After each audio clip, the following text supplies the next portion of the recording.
Christina. Welcome back to my channel. And if you're new, welcome! So in today's episode, magpa-product review tayo ng steam iron. I got this from Shopee sa Sky Houses. And ilalagay ko yung link nila sa description box so you can check their products. So, ito yung itsura ng box nila. Ito yung handheld garment steam iron. I got this for only 790 pesos.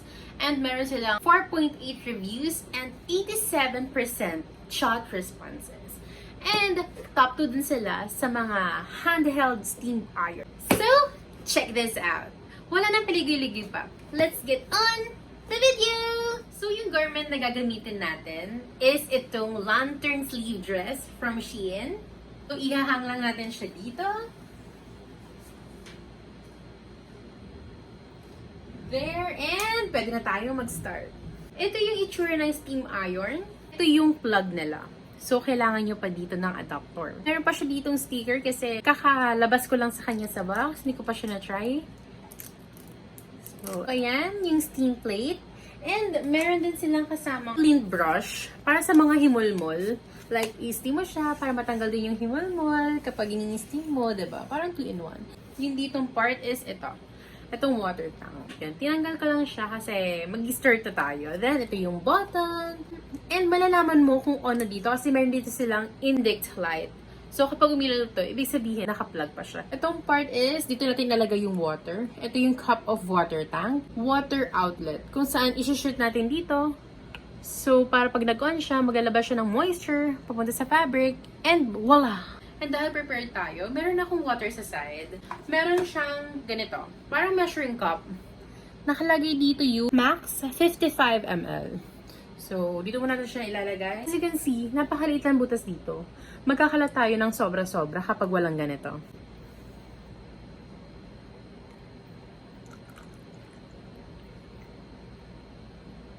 $55 ml max. So, ayan. Careful. Nice. Shoot na shoot. Actually, hindi ako humihinga para malinis yung pag-pour ng tubig sa loob. Kasi baka biglang sumabog. Okay, medyo nagbara sa loob.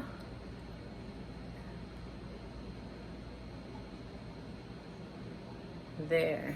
So, ito na yung maximum niya. And half full pa lang siya. So, let's try kung gaano katagal yung iaabot ng ganitong water sa dress natin. Okay, hindi naman siya nag-leak. I-attach na natin siya dito.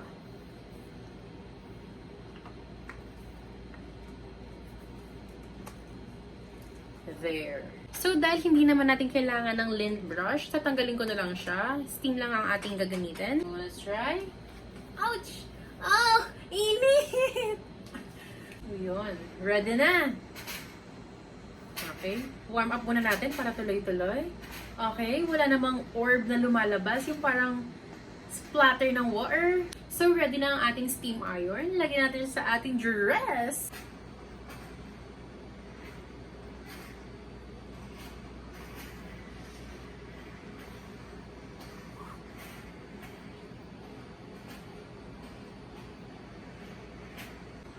To the other side.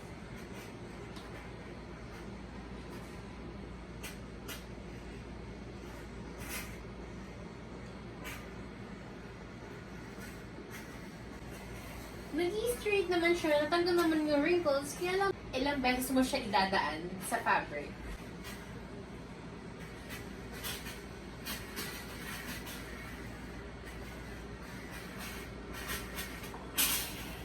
Mag-refill na tayo ng water dahil kung makikita nyo, wala na talagang laman. Paano kayo pag pinuno natin? Ano bang mangyayari? Bakit may pa-measurement pa na gano'n? Ba't hindi lang pwedeng punuin? Diba? Let's try! Mag-refill lang ulit tayo. Oopsie. Excited? Oh guys, nahihirapan na akong ilagay yung tubig. Hanggang ngayon, ganito pa rin. Nahihirapan talaga akong lagyan to ng tubig ngayon. And sobra talagang bumabara sila dito. Napakaliit lang ng butas. Ito yung part na na-steaman na natin.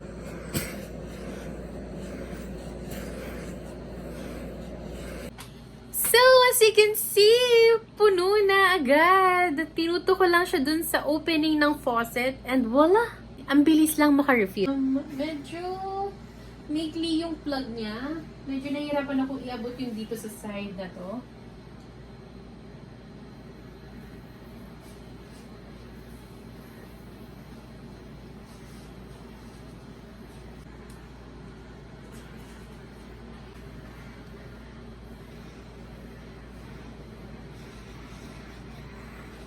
Mas madali siyang gamitin kapag two hands talaga yung gamit.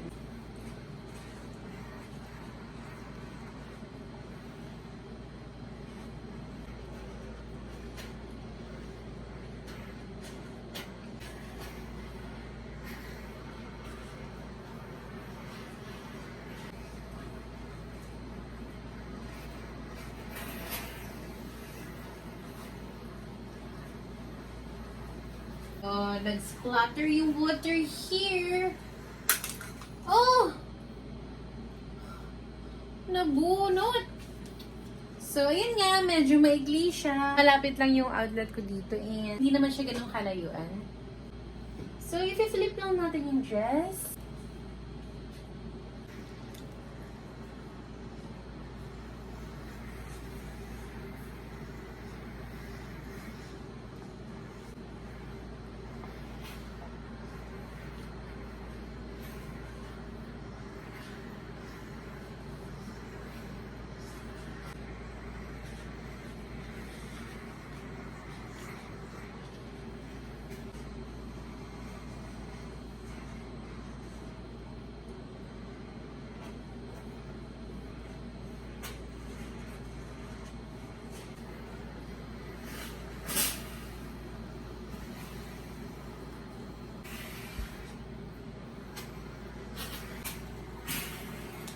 So, refill ulit tayo.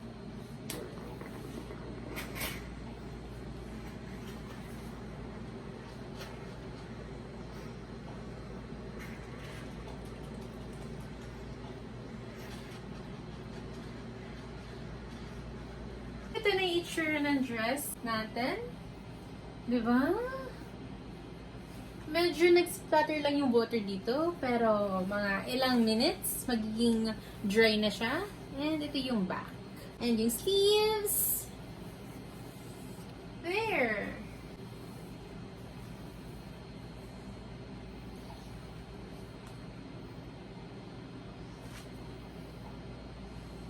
So, my pros dito sa steam iron na to is, madali siyang gamitin. Ipa-plug mo lang siya, then wala.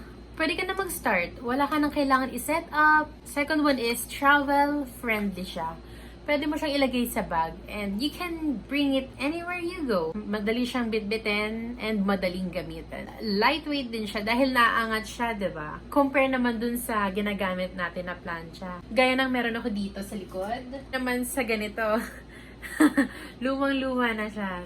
Low maintenance lang siya. Kung yung nakita niyong plancha kanina is medyo may burnt na siya dun sa may iron part. Itong steam iron naman natin is, kung mapapansin nyo, may possibility siya na magkaroon ng chalky white build-up. Nagkukos yun dahil sa mineral water yung ginagamit natin, yung water sa faucet. So kung ayaw yung ma-experience or ma-encounter yung ganong klaseng problem, I highly recommend get distilled water. Moving on naman sa ating cons, kung mapapansin nyo, nakailang refill ako ng water. Parang nakakapagod siya. Kasi, kailangan may katabi kang water and kung mapapansin nyo, nagkalat talaga ako ng sobra. Dahil hindi ko nga ma-shoot yung water dun sa loob ng tank kasi sobrang liit niya. And yung isa pa is yung pagdating sa cord. Hindi naman ganun kasi kalayuan yung plug. Like, I'll show it to you guys. There lang siya, oh. And nahirapan talaga akong abutin yung other side ng sleeves ng dress ko. So, my final thought sa steam iron na to is, you're not going to get a crisp crease line like you would have with iron. But, if you wanted to iron, you'd be watching a video learning how to iron. This steamed iron is a good investment. Once you know how to use it, it can take off a lot of the wrinkles of your clothing.